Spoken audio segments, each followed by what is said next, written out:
It's ironic that we're having these little technical problems at the moment because really what I want to talk about today is just how amazing God is and how huge God is, uh, and to actually have these little sort of technical problems when we've just got this simple Zoom meeting together. It just sort of just seems a bit strange. but yeah, so going back into the dark days of the 20th century, when I was at theological college, I actually wrote an essay about the work of the Holy Spirit in the world. And one of the things I said actually in my little introduction was the very first words, God is big. Okay, that was a very simple statement. I mean, I think it's a very big statement myself, but the person who marked my assignment said, what a strange statement, that God is big. And, you know, just reflecting on that over the years, and just understanding, I guess, some of the restraints of the theology that was going on in the college that I was at. Some people do have a fairly, you know, sort of narrow view of the world. I mean, other parts of the teaching sometimes would just say how it is that the Psalms, you can't really draw any theology from the Psalms because, you know, they're not sort of straightforward enough. They're not, you know, it's poetic. I mean, but the thing is, if you're going to try and describe God, you have to have poetry because God is beyond all rational explanation. Okay, because God is big. Okay, and we put our blinkers on at times just to try and bring him down to our size, and in the end, we have to do that to some extent. But you can't hold him in place because nothing can hold him in place because there is no place big enough to hold God. The church can't contain him. The world can't contain him. The universe cannot contain God. And so, some years after my theological training, I came across a guy called Louis Giglio, a Pentecostal preacher, who had a video called Indescribable. And I see some nodding heads. And yes, Helen's loving it. That's great because that's what she's doing. She's going, man, God is big, okay? God is huge. That's the thing. I used to say God is big, and then when I came across Louis Giglio, I realized he's not just big, he is huge. Because Louis, he uses the wonders of the universe, what that NASA has actually unlocked for us on this little planet, to begin to see the greatness of God, because God is bigger than the universe, okay? He's greater than the universe. He is transcendent. And that's one of the things that my colleagues taught me. That's one of the things I'll hold true to the very end of my days, that God is above the universe. It cannot contain him. But the universe itself is just so amazing. So I just want to go through just a few things that he goes through in his video. It takes a lot longer. He has a lot of illustrations. I'm not going to repeat what he did, but just to give some of the information that just begins to expand your mind a little bit, take some of those blinkers off. Because our sun is really just a small star. You know, it's not a big star. All those nuclear hydrogen bombs that are going off just continuously for however many years and will continue to keep going off for however many years is just one of the small stars in this galaxy, which has billions of stars, the Milky Way. So there's billions of stars of these hydrogen bombs going off continuously in our little part of the universe. Because our solar system, of which our sun and Earth is part of, it's about the size of a 10-cent piece, okay? Just think of a 10-cent piece in the midst of the American continent, okay? This is just, the American continent is the Milky Way, okay? I mean, you know, the American continent, and then there's this little sort of speck, okay, on the American continent. And that is our solar system, not just our planet or our sun, but the whole solar system out to Pluto and back. Hui. And then to discover that the Milky Way itself is just a subdivision among billions of other stars, of other galaxies. It really is just mind-blowing. It to think that It only takes about 8 minutes from light to come from the sun to the earth to penetrate that space. And that's just one of the miracles that God has done in actually making this world for us, to actually situate so far from the sun so as to give us, I mean, occasionally minus 14 days down there in Tassie, but otherwise fantastic weather here in Sydney. You know, it's just, I mean, God, he's just placed things perfectly. And he's bigger than all that. It actually is estimated by scientists that there is a star born every minute. And we read in some of that biblical poetry that God actually has names for all the stars. So I guess he's still fairly busy, I guess, sort of coming up with some names. Do you know what I mean? If there's one born every minute. Oh, boy, oi. Anyway, yes. Anyway, and Louis, he actually works up to a point in his presentation whereby he talks about the Whirlpool Galaxy, which is one of those other galaxies that way out there. And the Hubble telescope has actually taken time-lapse photography of this incredible galaxy, which has just got, you know, just these circles and circles and circles of just these millions and billions of stars. And then in the midst of this formation, this beautiful formation, because that's the thing, when you actually look at the stars through this time-lapse photography, I mean, it's gorgeous. I mean, they are absolutely amazing. And in the middle of that formation, you've actually got a cross, okay? It's a bit like that. And it's actually it's not a geometric cross. It's like an old rugged cross. It's got a bit of perspective on it. It looks as though an artist has painted it. And I guess God actually is an artist as well as the scientist. You know, that's something that I think some of our culture has forgotten, the reality that what an incredible artist God is. And this really just reaffirms what it is that the psalmist himself says in Psalm 19. He says, the heavens declare the glory of God. The skies proclaim the work of his hands. Day after day, they pour forth speech. Night after night, they display knowledge. There is no speech or language where their voice is not heard. So everybody can perceive this. Their voice goes out into all the earth, their words to the very ends of the earth. And I just want to read it from the Message as well, because he brings another perspective, because God has many perspectives. God's glory is on tour in the skies. God's craft on exhibit across the horizon.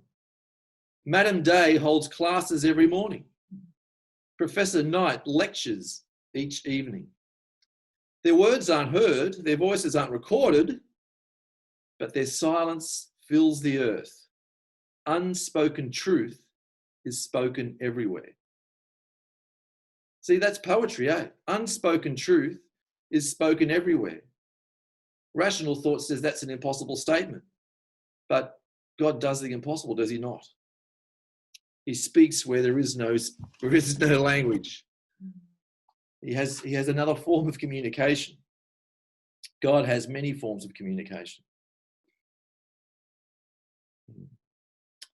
And the wonder of this, you know, sort of macro view of the universe, and it actually does cast back a bit to my first talk when I was talking about John 1, like God was, in the beginning was the Word, and the Word was God, and the Word was with God. And just the amazing, the space around that, the fact that in the beginning there was always God. And he is greater than the universe itself. The universe in itself is just a reflection of who God is. Okay? But as well as that big macro thing, like sort of that blows your mind with just sort of how far away it all is, and just, I mean, are we ever going to be able to get out there? I mean, like, you know, we've made it to the moon and back. Mars might be possible, but we've got some way to go yet. But as well as the macro, Louis Giglio also goes into the micro at one point. He actually has a part of a teaching whereby he talks about how it is that God has found that, you know, the signs of God are not just found out there in the stars, but also within. He talks about just how amazing our bodies are built. But there's 75 trillion cells in each one of your bodies. Okay, maybe, you know, 76 million trillion in some, but there's 75 trillion cells in our body. I mean, that's how many cells there are. And God's keeping track of that.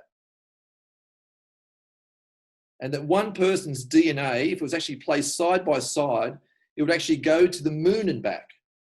Okay, that's just your DNA. And if you wanted to read that DNA, it would take you 96 years to do that. Okay, that's one person. That's one person. I mean, there's a number of us here today. We're talking about centuries just to read your DNA of this little Zoom meeting.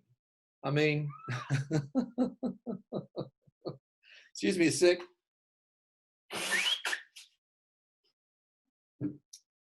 Yeah. It's just amazing what God has actually put into us. And Louis, he goes on to talk about how it is that he discovered, or that someone actually informed him about this, that one of the astronauts, I think, that he came across actually told him about laminin, and how it is that laminin is actually a cell adhesion molecule, which actually holds cells together, okay? So all those 75 trillion cells that you've got in your body, if you didn't actually have laminin in your body, well, then they would just disintegrate into one another. It actually holds them together, okay? And where do you think we might find a sign of God in the middle of that? Well, I haven't got the visuals, but once again, there's a cross, okay? There's a cross. Laminin is actually in the shape of a cross. Once again, the old rugged cross. It's an artistic thing. It's not a geometric thing. And there's different shapes, but that is its basic structure. It is a cross. I mean, and that just reminds me of Colossians. I mean, it's just amazing. I mean, because Christ is the firstborn over all creation. By him, all things were created, things in heaven and on earth, visible and invisible, whether thrones or powers or rulers or authorities, all things were created by him and for him. He is before all things, and in him all things hold together.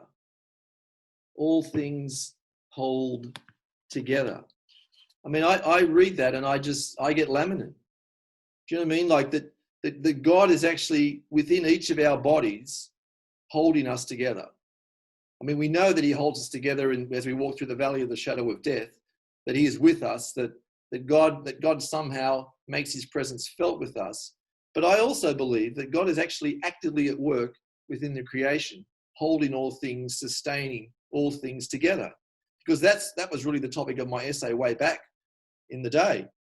And that the interesting thing is that Calvin was one of the great theologians that they emphasise there. And I was actually able to find a quote from him that talks about this very thing. He says, and this is Johnny Calvin we're talking about, that the Holy Spirit is diffused over all space, sustaining, invigorating, and quickening all things, both in heaven and in earth. And I would say in us. That God's Spirit is actually holding us all together. That we say, where are you, O God? Where are you? But God is actually with us. And many of you will be familiar with Psalm 139. Where can I go from your Spirit? Where can I flee from your presence? If I go up to the heavens, you are there. You go to the Whirlpool Galaxy, you are there. If I make my bed in the depths, you are there. If I rise on the wings of the dawn, if I settle on the far side of the sea, even there your hand will guide me. Your right hand will hold me fast. And the rest of the psalm, it's a very intimate psalm, just talking about how it is that God is with us, that God is so involved in the creation. Because one of the problems with some conservative thinking about God is that we just think that he's the transcendent one who just creates everything. You know, he breathes life into the man there in Genesis 2, but then he probably just, throws a few preservatives into us just to sort of keep us like a bit of a loaf of bread, whereby we're not going to extinguish until, maybe 80 or 90 years onwards. Because those preservatives are going to hold us together. That's because God is remote in that particular framework, that God he just makes everything and then he just ticks it all off and just sort of leaves it to do whatever it will. But God is not like that. He is intimately involved with us. And one of the fears of the people who have that view is that if you think God's everywhere, well, then you're just going to become like a primitive, whereby, they worship the trees, they worship the animals, they worship idols. And that's not the point at all, okay? The reality is that God is within these, his life is within this world, sustaining this universe, whether we're contained in him or whether, I don't know how it all works. All I know is that there are signs that God's given to certainly my heart, that the laminin sign in terms of the DNA, the DNA and the cells in us, and the Whirlpool Galaxy sign, just to say, that's not as far as you can go, because once again, God is stretching out the heavens, declares the psalmist. He's actually stretching out the heavens. The universe is expanding. Like I said before, there are stars being born, they estimate every minute. So there's expansion of the universe. God is actually moving at just even as we're talking. I mean, in the books of Narnia, they talk about, Aslan being on the move. Well, you see, Aslan is on the move all the time. Okay, he's intimately involved with the creation. He's not necessarily working in ways that we want him to work in terms of supernatural stuff to sort of bring healing to us or whatever it might be. But he is always at work within the world, and he is always protecting and sustaining and preventing some things from happening. He's at work. He hovered over the earth at the beginning of the creation. He breathed life into Adam. And without God's breath, we die. I mean, Psalm 104 says that. And again, once again, it's just a psalm, but it's just a psalm because it talks about the sea creatures and how it is that God gives them food, and that when you take away their breath, you take away the spirit, then they die and they return to the dust. It says it actually really well in the Message, I just realised.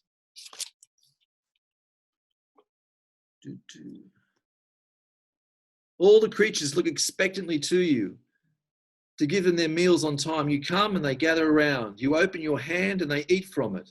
If you turned your back, they die in a minute. Take back your spirit and they die. Revert to original mud. Because that's what we are. That's what we're made of. We're made of mud. We're made of mud infused with the Spirit of God. And one of my favourite Father Heart verses is in Acts 17, where Paul is preaching to the Athenians, and how it is that he speaks to these pagans and says that God is not far from us, and that in him we live and move and have our being. And that's really the core of what it is I'm trying to bring today, because that is a verse that I've known for a long time, but it's just as I travel along, I just begin to see more and more just how true that is of us, that God is with us, that he is in us. The Father and the Son have made their home in us, says John. They've actually made their home in us. And in some way, the Spirit was already at work before they made their home in us, because the Spirit was giving us life itself. I mean, as babies are born, or babies are created, I should say, as they're conceived. I mean, God is breathing his Spirit into those babies. I mean, whether it's before or at the time, or I don't know when it is, but God gives life. He breathes life. He gives life and he renews us. When he sends the Spirit, life is renewed on the earth. That's another the psalmist speaking there. He stretches out the heavens like a curtain. He's stretching out, he's spreading, he's giving. There's Isaiah 42. I just want to read this actually from one of the good things about, I'll just show you, I mean, you won't really see this very easily, but it's a big interlinear Bible, okay? It's got the original languages and it's got a very literal translation. So sometimes you actually need a very literal translation, because sometimes that's just it. There are certain things that get missed in just reading one translation. And God has spoken to me through this. So Yahweh, creating the heavens, stretching them out, spreading out the earth and its offspring, giving breath to the people on it and spirit to those walking on it. And you see, it's the ongoing, continuous activity by God that I'm emphasizing there. It's here in this literal translation of the original Hebrew. And that is what I want to emphasize today, the ongoing activity. You see, even now in the midst of COVID and all of the lockdowns and the problems that we're having, you can think that God is not doing anything. But God is constantly moving and breathing, and we can receive what it is that he's doing in terms of just understanding that he is still with us. And that's part of what I'm just trying to, I guess, bring to us today, just the reality that in him we live and move and have our being, no matter where we are. I work with seafarers, and one of the things, I did a Zoom meeting with them last week. I was just trying to encourage them that stuck on their ship, as some of them have been for like 15 months, that God is still with them. They're not alone.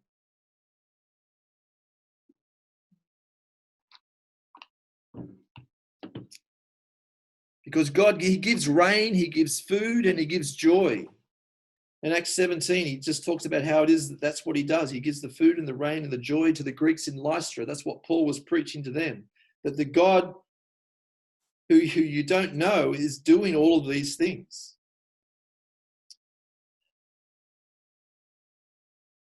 He infuses the creation. I mean, I don't really know exactly how to share this in that I read before just how it is that there are animals that look to God, look to the Heavenly Father for their food, for their life. And I don't know what that looks like. I mean, some people can just write it off as just, once again, just a poet getting excited. But there's something about God's interaction with the creation that he has made. He loves this creation. I mean, you see in the Psalms as well, that how it is that there are trees that are clap. There are rivers that clap. And if you've got anything to do with the Narnia books or the Lord of the Rings, well, then you understand that there are metaphors in those stories that bring these things to life as possible truths. Meadows and valleys shout and sing, says Psalm 65.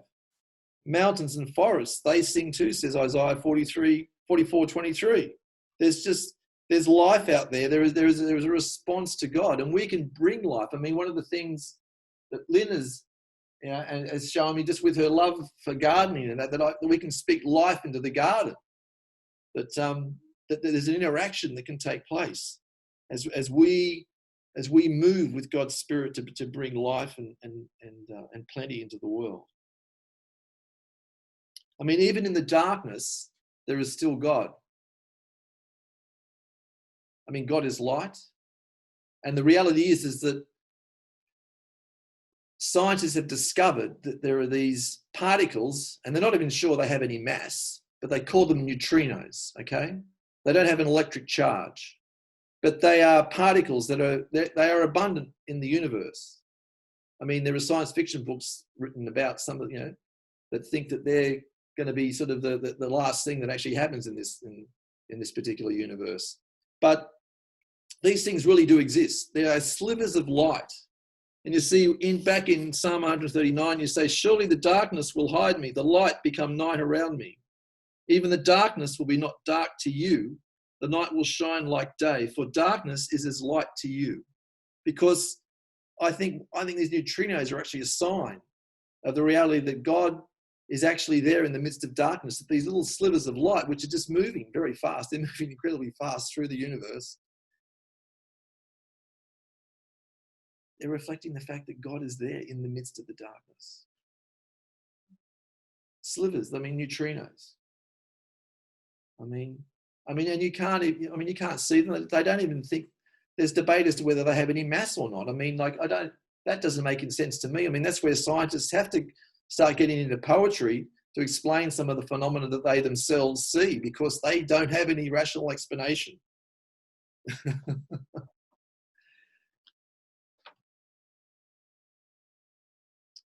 And when it comes to rational explanations, I guess that's also something that I've been exploring just in my own journey in the last number of years with God, whereby I've been doing a counselling course and getting personalised counselling, and I've been going into some of the dark places of my life and discovering that in places where I thought God never was, that God was actually there. I mean, one of the significant things, and I have shared this already, I think, with some of you, was just the death of my brother at age 13. And when my father hugged me, and I actually knew that my father loved me at that particular point in time. I didn't know that before then. I was 13 years of age. But what I've come to see in the journey with counselling is that my Heavenly Father was actually hugging me through my earthly father on that day when he brought the news. And I've subsequently seen my Heavenly Father protecting me and holding me in difficult circumstances in other parts of my childhood. That's been a journey. That's not a journey that's easily achieved, because it's something that that I've had to work at and get beyond some of the barriers in my own mind to think that even that would be possible. That I could actually even sort of retain memory that well enough, or perceive the reality of those events happening, and the fact that God was actually there holding me when I was in pain. But that's the reality of what I believe has happened to me, and it's helped me to get freer. I'm still not free, fully free, but God is bringing light into my darkness.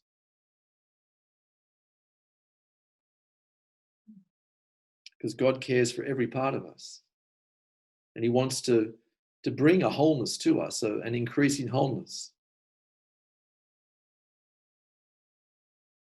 And the reality is that the divine nature is in everybody. Not that,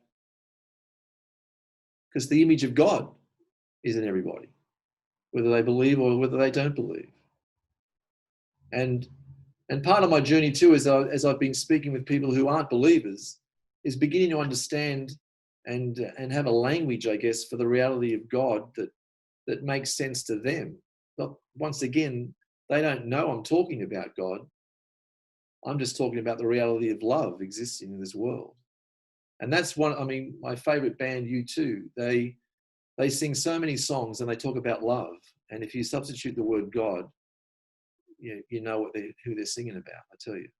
Because God's had them as an undercurrent in the world, bringing the reality of his love to people who would never, wouldn't ever sort of, darken the door of a church. Because God's out there, he's working in the world. And when Paul actually appeared, when Jesus appeared to Paul on the Damascus Road, he actually says to him, he says, why are you persecuting me? Because the reality is that as Paul was afflicting the believers in Jesus, they were actually afflicting Jesus himself, because Jesus is in them, that Jesus is very actively alive and in them. And he's saying, that this is me that you're attacking.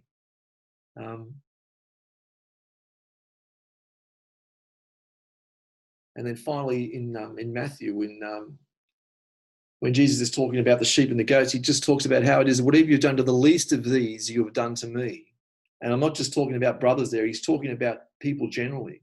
Whatever you've done to people, that you've done to me, because there is a reality that God's goodness and God's divine nature is actually within each one of us, because we are actually all God's children. That's one of the things that Acts passage talks about as well, that everybody is God's child. We become lost children waiting to be discovered again, or to actually just remove the veil from our eyes, just allow, just as God just speaks to us, he just takes it, we take it away. We move in his spirit and say, yes, I cooperate with that. I want to be your child again. I want to be your child. And the reality of his love comes and meets our hearts in ways that are very wonderful and healing.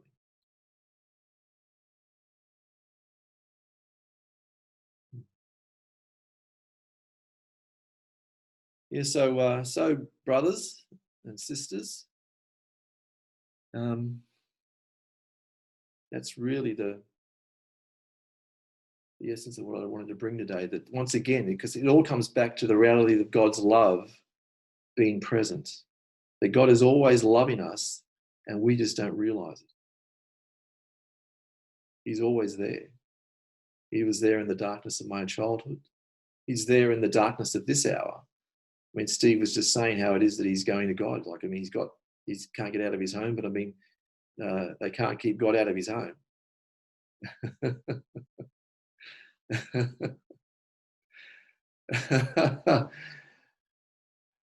I mean, I read this recently just about just how even in, I mean, just in the, there's so many stories from World War II whereby God is present in the midst of the great darkness in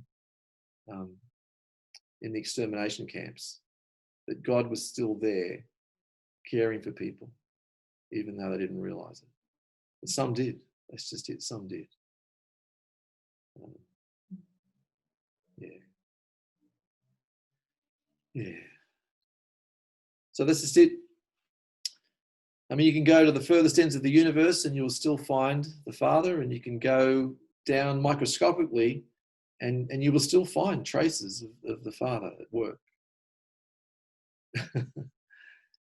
Because he's so intimately involved with each one of us.